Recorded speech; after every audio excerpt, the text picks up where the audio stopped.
அமைச்சர் மல்லிகார்ஜுன கார்கே தாக்கல் செய்த ரயில்வே இடைக்கால பட்ஜெட்டில் 72 புதிய ரயில்கள் அறிவிக்கப்பட்டுள்ளன. பயணிகள் சரக்கு கட்டணத்தில் மாற்றம் இல்லை.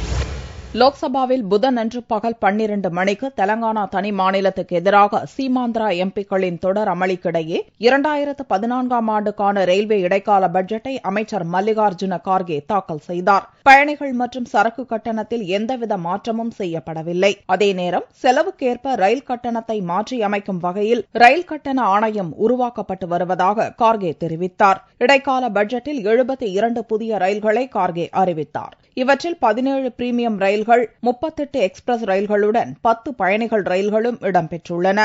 தமிழகத்துக்கு 4 எக்ஸ்பிரஸ் ரயில்கள் உள்ளிட்ட 9 புதிய ரயில்களும் இடைக்கால பட்ஜெட்டில் அறிவிக்கப்பட்டுள்ளன.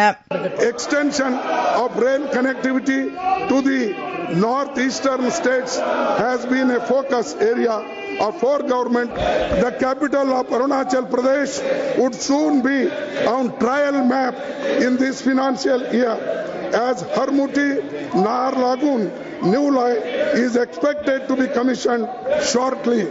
The state of Meghalaya is also all set to come on the railway map in this financial year, as Dudhnoi Mendi Patar new line is going to complete it by March 2014.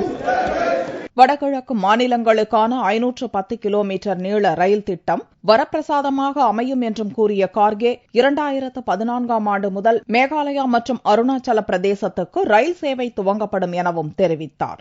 நாட்டின் மிகப்பெரிய போக்குவரத்து கட்டமைப்பாக ரயில்வேயை உருவாக்கும் வகையில் அந்நிய முதலீடுகள் மூலம் உலக தரத்துடன் ரயில்வே கட்டமைப்பு வசதிகள் உருவாக்கப்படும் என்றும் கார்கே கூறினார். 2009இல் பொறுப்பேற்ற ஐக்கிய முற்போக்கு கூட்டணி அரசின் கடைசி ரயில்வே பட்ஜெட்டாகவும் கார்கே தாக்கல் செய்த முதலாவது ரயில்வே பட்ஜெட்டாகவும் இந்த இடைக்கால பட்ஜெட் அமைந்துள்ளது. லோக்சபா தேர்தல் மூலம் மத்தியில் புதிய அரசு ஜூன் மாதத்தில் பொறுப்பேற்றதும் மீண்டும் ரயில்வே பட்ஜெட் தாக்கல் செய்யப்படும்.